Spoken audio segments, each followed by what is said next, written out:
Halo, welcome back to me Nandika di Kincir Meets yang kali ini akan kedatangan seorang sutradara dengan film keduanya yaitu film Selesai. Kita sambut aja langsung Mas Tompi. Halo Mas Tompi, sehat selalu Mas? Halo Nandika. Wih, backgroundnya keren. Berasa diapit ya? Iya, nih untuk trailernya nih, gue nonton trailernya tuh gila banget sih Mas. Gue udah gila nih, film drama, romantis, terus ada sedikit menggairahkan. Ini keren banget sih ini film. Ini film kedua Mas Tompi berarti ya? Iya, ini kedua setelah Pretty Boys. Oke, nice to meet you Mas Tompi. Kenalin, gue Nandika dari Kincir, yang nantinya akan sesuai dengan Kincir Meets, kita akan ngobrol-ngobrol tentang film Selesai yang akan tayang 13 Agustus di bioskop online. Oke. Yep. Sebelum kita ngobrol-ngobrol lebih jauh, kan kalau kita bahas tentang film gak jauh-jauh dari perkembangannya ya Mas, dari development dari awal dibuat ceritanya. Kira-kira development Mas Tompi ada treatment tertentu nggak Mas di situ? Karena kan ini kan case-nya kan lumayan apa ya, lumayan famous dan spektakuler banget nih kayaknya. Ada nggak Mas development dari Mas Tompi? Sebenarnya kalau dari segi treatment yang khusus amat enggak sih ya, tapi justru lebih ke permasalahan bagaimana gue bersama DOP gue terutama itu bisa menghasilkan gambar yang nggak boring gitu, karena kan film ini kita shoot di satu rumah ya. Oke. Dengan kondisi pandemik, which is kita kan nggak punya kemerdekaan buat pindah-pindah lokasi suka-suka gitu. Iya betul. Karena pindah tuh semua satu rombongan gerak semua, tuh ribet banget. Jadi harus tes lagi, prokes lagi tuh memakan biaya lagi. Jadi emang dari awal gue harus mikirin konsep yang simple, bisa diwujudkan dan aman gitu secara kesehatan. Oke. Jadi lebih ke situnya yang pertama. Terus yang kedua, bagaimana menghasilkan gambar yang nggak monoton, nggak boring gitu. Jadi pergerakan kamera, permainan lighting ini dynamic banget, karena kan film ini sebenarnya bercerita tentang kejadian dalam beberapa hari yang kita rangkum jadi satu film kan. I see. Gitu. Jadi tamilannya berjalan nih, pagi, siang, sore, malam, pagi lagi, siang, sore, malam. Jadi gue harus ngejagain continuity pergerakan arah matahari ini. Wow, menarik banget gitu, ya Mas. Terus di lain sisi gue tuh nggak suka, gue pribadi karena gue motret, gue nggak suka gambar yang flat. Gitu, lighting yang kayak terang semuanya, gue nggak suka. Gue selalu senang dengan permainan shadow, highlight gitu. Jadi semua gambar gue dari pertama nanti lo nonton sampai habis, which is mungkin lo udah bisa ngeliat dari trailernya, akan seperti itu gitu karakternya. Itu kita kan tadi Mas Tompi bilang itu karakter yang dari segi sinematografi ya Mas Tompi ya. Kalau untuk karakternya seorang cast ini tuh mereka biasanya ada masukan-masukan tertentu nggak? Karena kan kalau gue lihat dari trailernya ya, karakternya ini cukup kuat dari segi developingnya, dari segi kekuatan di filmnya itu sendiri, di ceritanya itu cukup kuat. Itu ada masukan-masukan. Jadi langkah kerja gue selalu gini nih, langkah kerja gue sama seperti waktu gue ngerjain Pretty Boys ya. Langkah gue pertama adalah pada saat reading, gue menanamkan karakter ke setiap pemain. I see. Gitu, misalnya Gading gitu di sini. Gading sebagai Broto itu punya karakter pelupa, punya karakter kurang tegas gitu. Jadi hal-hal seperti ini itu udah gue tekanin sebelum kita reading. Oke. Gitu. Jadi gitu juga Ariel. Ariel tuh sebagai istri di sini karakternya apa? Anya sebagai simpenan karakternya apa, jadi sampai ke ibu, jadi itu akan menentukan nanti gimana cara mereka marah gitu. Karena kan orang yang karakternya beda karakter, beda cara approach kan. Iya betul. Cara marah, cara bercanda, cara ngomong, cara menyampaikan sesuatu, nah itu penting sih. Nah karena gue nggak pengen semua pemain itu liar menerjemahkan masing-masing, jadi semuanya udah kita plot. Ariel adalah seorang perempuan yang begini. Oke, then you become her. Kira-kira kayak gitu sih. Semua karakter kita gituin. Itu menarik sekali sih Mas. Dari semua karakter nih Mas, dari semua karakter yang tadi Mas Tompi bilang cara untuk treatmentnya satu-satu, dan Mas sebelum reading juga udah ngebahas itu, menurut Mas Tompi siapa ya karakter yang paling unik nge-build-nya? Semua unik loh di sini. Serius? Semua unik. Wow. Lo kalau udah nonton filmnya, lo akan ngelihat, kalau menurut gue ya, di film ini sebenarnya nggak bisa dibilang, film ini sebenarnya bukan masalah tentang Ariel dan Gading doang sih. Justru porsinya Tika sebagai pembantu, porsinya Darto sebagai supir itu kuat banget di sini. Wow. Besar gitu porsinya. Porsinya sama-sama jadi besar ya Mas? Iya, jadi film ini kalau misalnya tiba-tiba posternya gue mau ganti Darto sama Tika itu masih mungkin. Oh, oh iya Mas Darto di situ ada sedikit frame Mas Darto juga di situ ya, Mas di trailernya. Wah, setengah film ini tentang mereka kok. Oh, wow. Jadi ya kalau misalnya ibarat sebuah foto ya, ibarat sebuah foto kan biasa foto itu selalu ada point of interest kan. Yes, betul. Ada center subjeknya. Yeah. Nah, film juga biasanya begitu. Nah, tapi karena dari awal kita pengen, karena film ini kan pemainnya cuma total mereka cuma berlima berenam gitu. Terus lokasinya di situ-situ aja. Kalau buat terlalu sentris pasti boring. Oke. Jadi apa namanya, sumbang sih kehadiran pemain-pemain yang lain harus kuat dan berarti. Itu gitu. Harus kuat dan berarti, harus punya andil di cerita ini gitu. Berarti itu jadi gue bisa menceritakan tentang hubungan Ariel dan Gading tanpa harus menghadirkan Ariel Gading. Oh, paham. Gitu. Kalau nggak boring, bro. Oke. Berarti semua karakter itu di-build dengan porsi yang sama. Ya. Oke, itu pas pandemi kan berarti Mas syutingnya? Ya, pandemi yang pertama. Berapa hari Mas itu syutingnya? Film selesai. Kita total syuting 3+4, jadi 7 hari. 3 hari?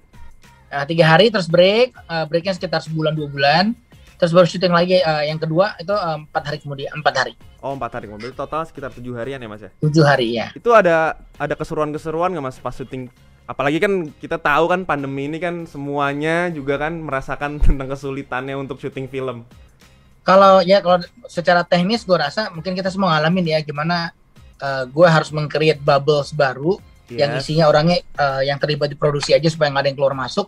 Dan alhamdulillah kita selama fase syuting semua tim yang terlibat sehat, tidak ada yang terinfeksi, tidak ada yang menularkan atau ditularkan, ya, jadi aman. Nah terus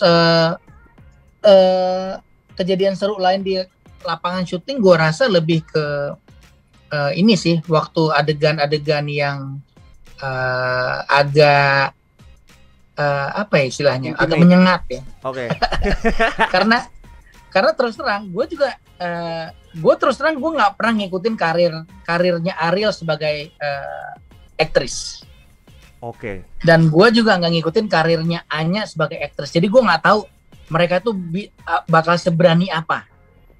I see. Gitu. Oke. Kalau Gading kan kita udah lihat. Yes, ya, benar. Gading mah lusur apa juga dia manut. Tapi kalau Ariel sama Anya, gue nggak tahu gitu. Gue cuma tahu mereka dari Instagram sama kenal secara personal, that's it gitu. Berarti gimana tuh Mas? Jadi kenapa? Jadi gimana tuh Mas kalau si Ariel dan Anya yang Mas baru bekerja sama bareng dengan Mas taunya mereka kan porsinya juga kan Mas tadi bilang sama. Dan itu kan kalau kita syuting kan suka take-nya kan loncat-loncat, jumping scene dan gue ngeliat trailernya kayaknya nih filmnya tuh banyak adegan yang menguras emosi gitu. Itu gimana solusi dari Mas Tompi untuk porsinya ini akan selalu konsisten di setiap take? Ya sebenarnya kan ya itu gue rasa tugas director ya, ngejaga supaya nyambung.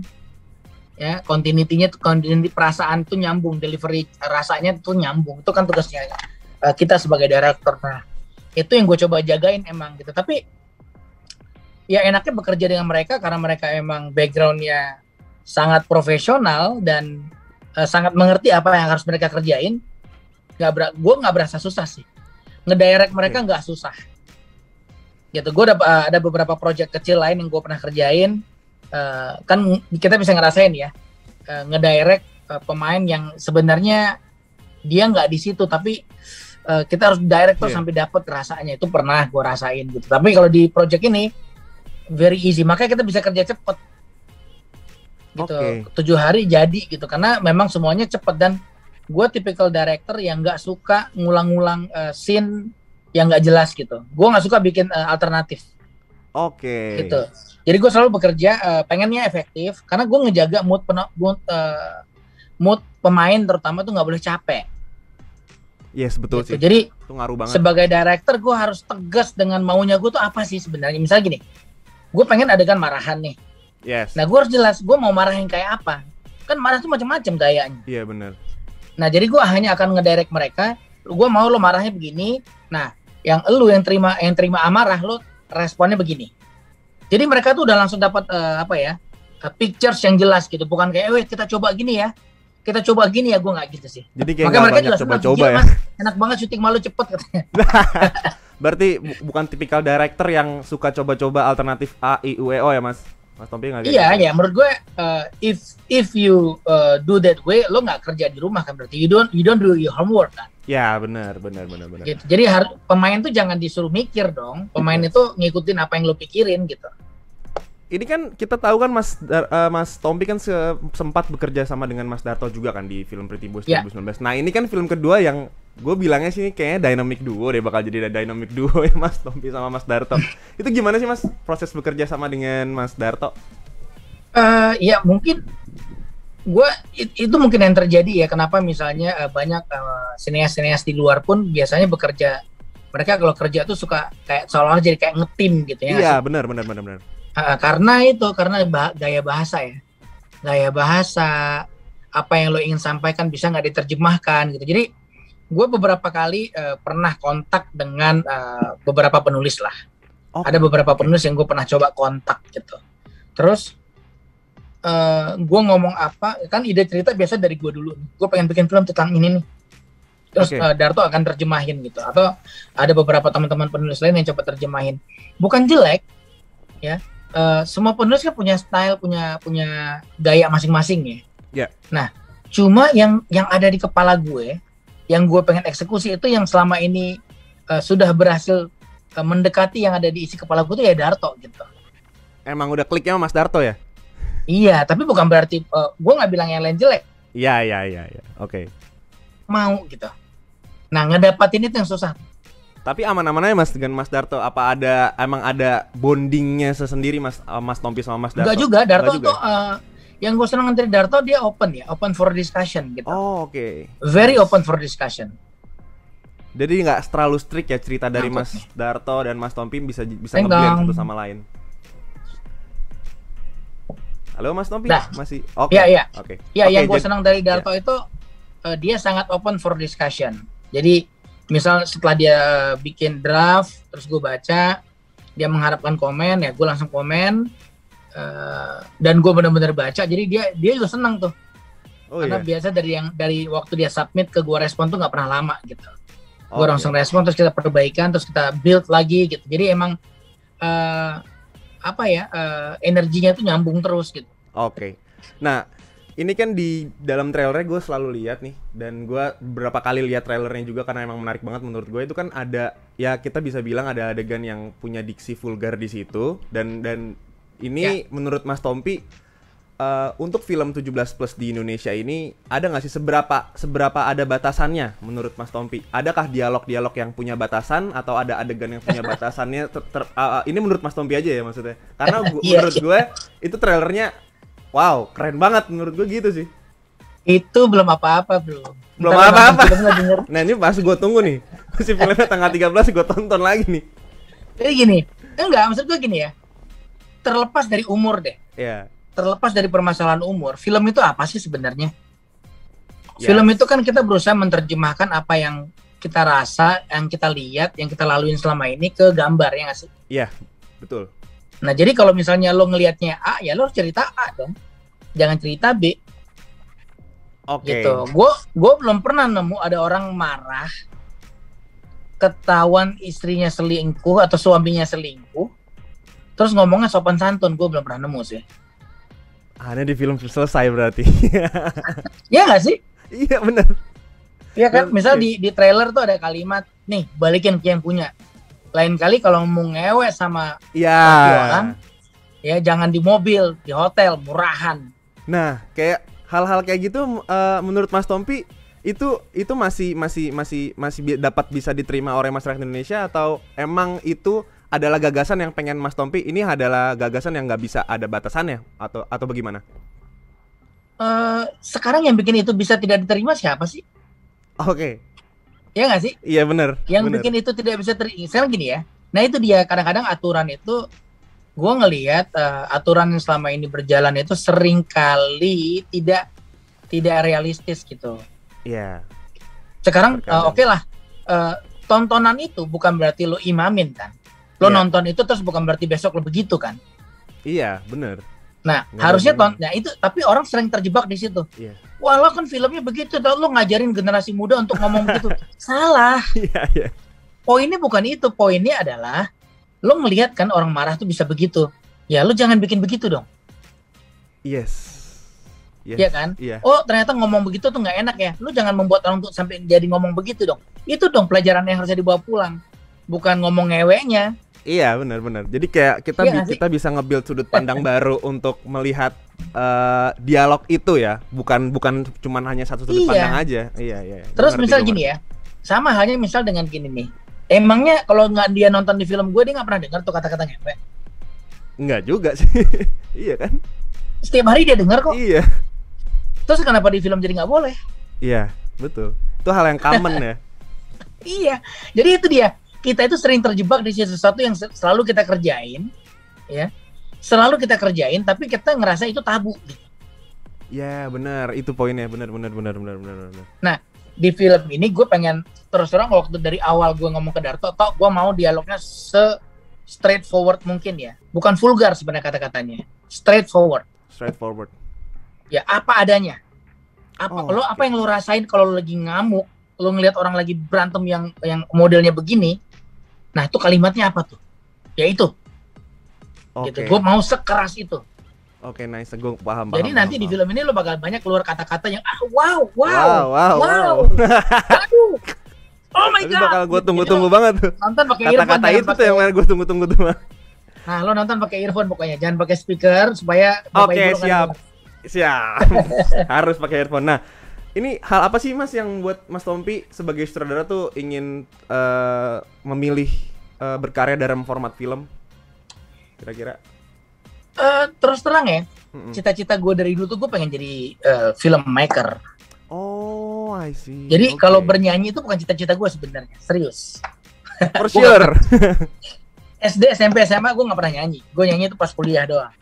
Tapi kalau teater gue kerjain sejak SD, SMP, SMA gue berteater, gue berpuisi, dan gue emang dulu lulus SMA pengen ke Jakarta masuk IKJ ngambil sekolah film. Tapi nggak boleh menyokap gitu, nggak boleh, disuruh masuk kedokteran gitu. Nah sekarang begitu udah jadi dokter, gue udah praktek, ya ini balas dendam gue lah. Apa triggernya Mas?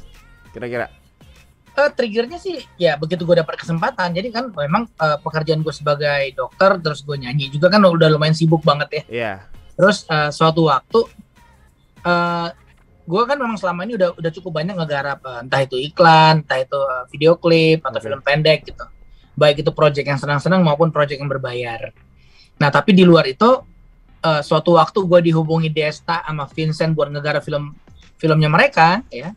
Nah di situ itu yang men-trigger gue akhirnya ini memang gue harus nyemplung sih gitu. Oke, nice banget sih Mas.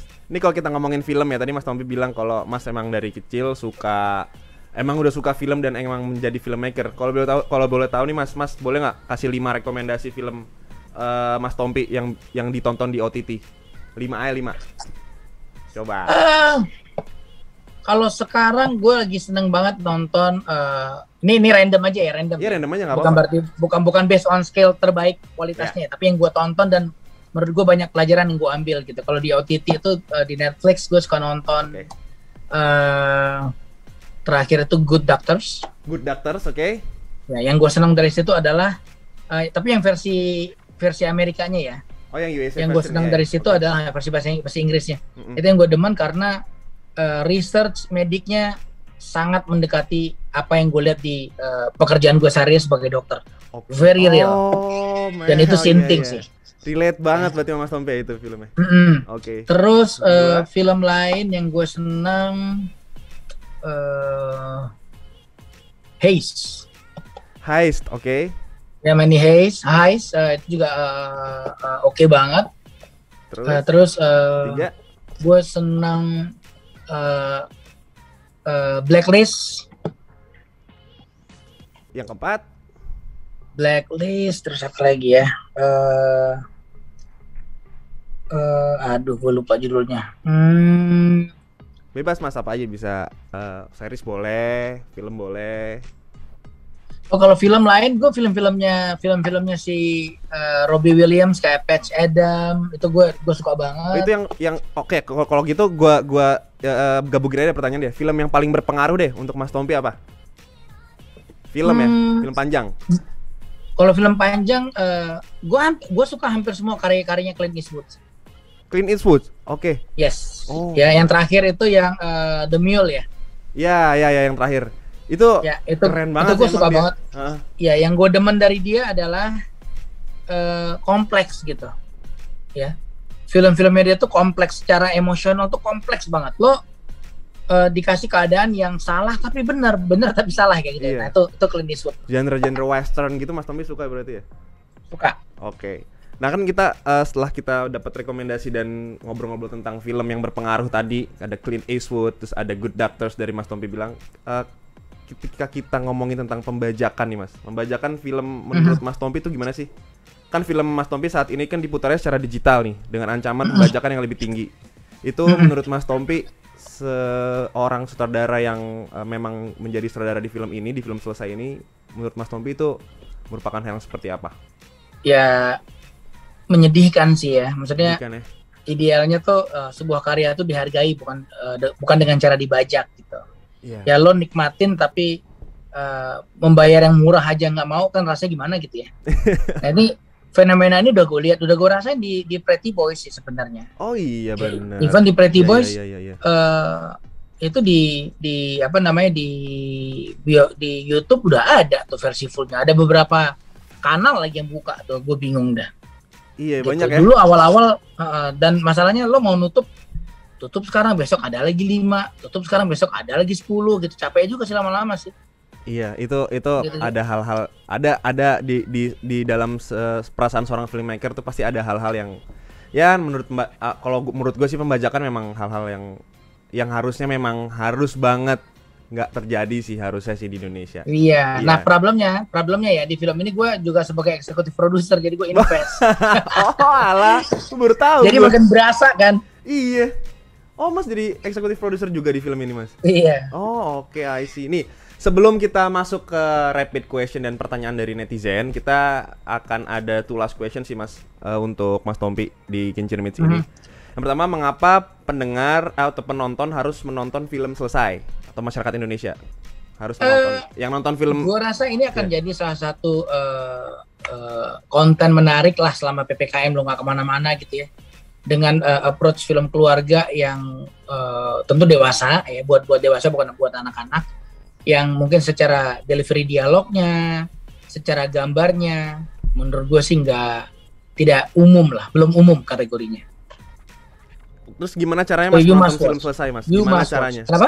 Gimana caranya penonton menonton film Selesai dan coba ajak penonton yang nonton Kincir Meets ini untuk nonton film Selesai?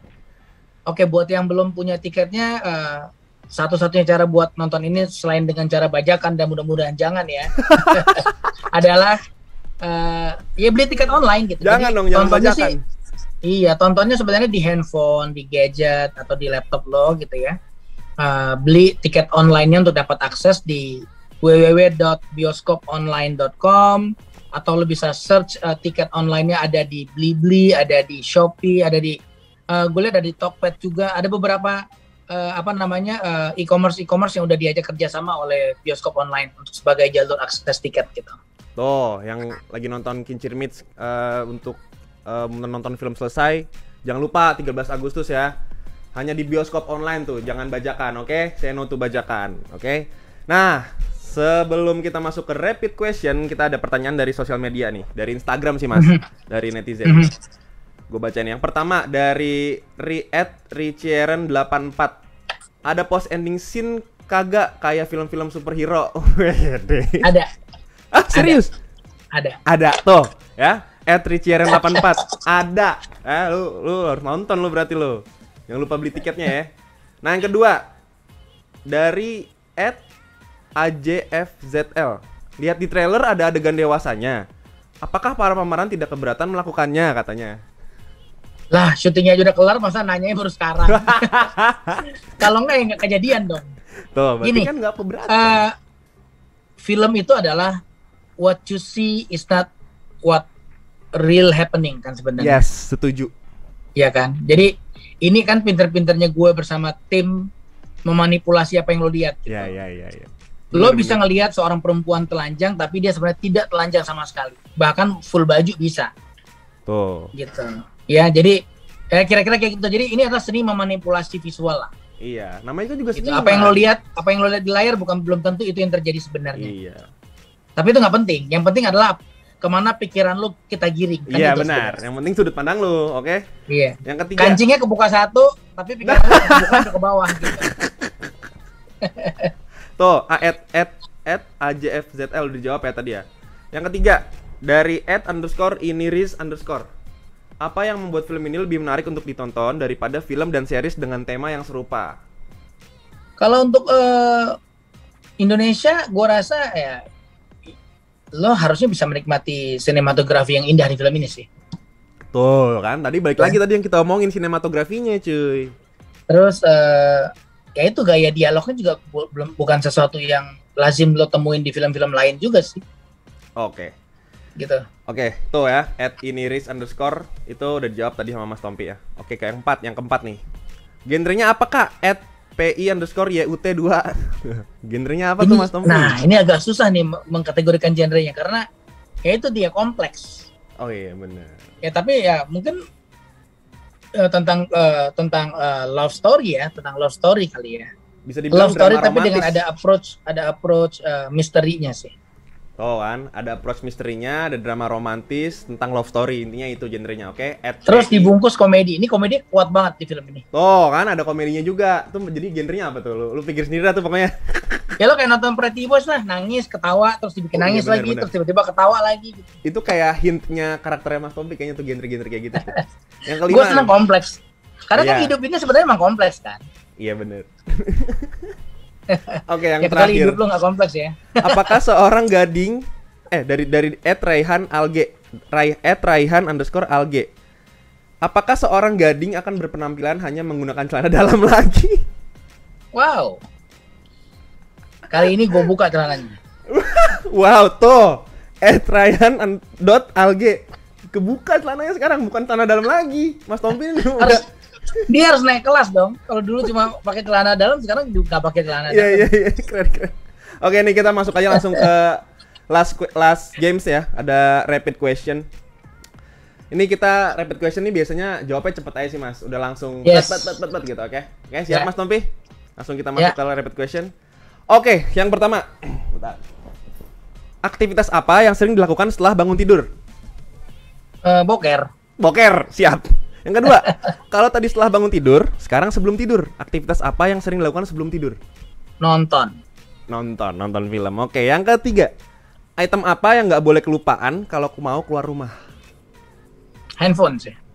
Handphone, nice. Yang keempat, hal apa yang harus di-set pas lagi syuting? Lighting. Lighting, oke. Selanjutnya, aktor atau aktris siapa yang pengen banget diajak main bareng atau berkolaborasi? Wah, ini menarik nih. Wah. Wah. Ini banyak banget sih list gue banyak banget. Coba, satu atau nggak Dian dua deh Sastro. Mas. Dian Sastro. Dian Sastrowardoyo, nice. Yang selanjutnya, foto, bikin film, atau nyanyi? Mana yang paling seru? Film. Film, oke. Next, film terakhir ditonton di streaming? Terakhir Blacklist. Oh, sorry apa? Mas? Blacklist. Oh, Baru Blacklist. Oke, nice. Blacklist. Last season. Last season ya. Oke, next, Marvel atau DC? Waduh. Marvel. Nice. Yang next lagi superhero favorit? Iron Man. Iron Man. Kenapa Iron Man, Mas? Iron Man. Bandel. Gue demen bandel. Oh, badass ya. Iya. Apa ya, kompleks aja karakternya. Oh gitu. Iron Man ya? Iya, karakternya kompleks kayak nggak. Lo bisa jahat dan suka dia di waktu yang bersamaan. Oh iya benar sih. Benar. Oke, last rapid question, sutradara panutan Mas Tompi. Clint Eastwood. Clint Eastwood tadi yang udah dijawab. Oke, gitu aja mungkin dari Kincir Meets hari ini dengan Mas Tompi. Gua senang banget sih Mas bisa ngobrol-ngobrol sama Mas Tompi langsung nih sama saudaranya film selesai. Thank you juga Mas sudah nyempetin waktunya datang di Kincir Meets hari ini dan untuk seluruh tim produksi, seluruh tim yang bekerja di Film Selesai ini. Gue doain filmnya pokoknya ditonton untuk dari segala macam masyarakat Indonesia, nonton film ini deh harusnya deh. Oke. Jangan lupa tanggal 13 Agustus 2021 film Selesai akan tayang di bioskop online, platform bioskop online yang sudah bisa dibeli tiketnya di website atau langsung di download di App Store atau enggak di Play Store ya Mas ya. Oke. Oke Mas, last apa yang mau Mas sampaikan untuk audiens Kincir atau calon-calon yang nanti akan nonton film Selesai untuk masyarakat Indonesia, penikmat film Indonesia, silahkan. Kita menunggu review dan sambutan baik dari semua penonton. Mudah-mudahan bisa men-trigger orang lain yang belum nonton untuk segera nonton. Oke, itu simple, padat, tapi langsung jelas, langsung masuk ke otak lu kalian semua, sudut pandang lu yang tadi udah kita bahas, seru banget. Bisa bahas-bahas film Selesai yang memang trailernya nonton dulu ya, tapi trailer nonton dulu, habis itu lu nonton di bioskop online tanggal 13 Agustus. Oke, thank you sekali lagi Mas, thank you, terima kasih banyak. Salam untuk semua kru tim yang bertugas di film Selesai. Oke, untuk audiens Kincir juga terima kasih sudah nonton kita ngobrol-ngobrol macam-macam deh, ngobrol-ngobrol tentang film Selesai ini. Selamat sore semuanya. Kita di sini sih sore mau jam-jam 5 gitu. Selamat sore semuanya dan sampai ketemu di Kincir Meets berikutnya. Dengan gue Nandika, Mas Tompi, kita signing out. Bye bye. Dah.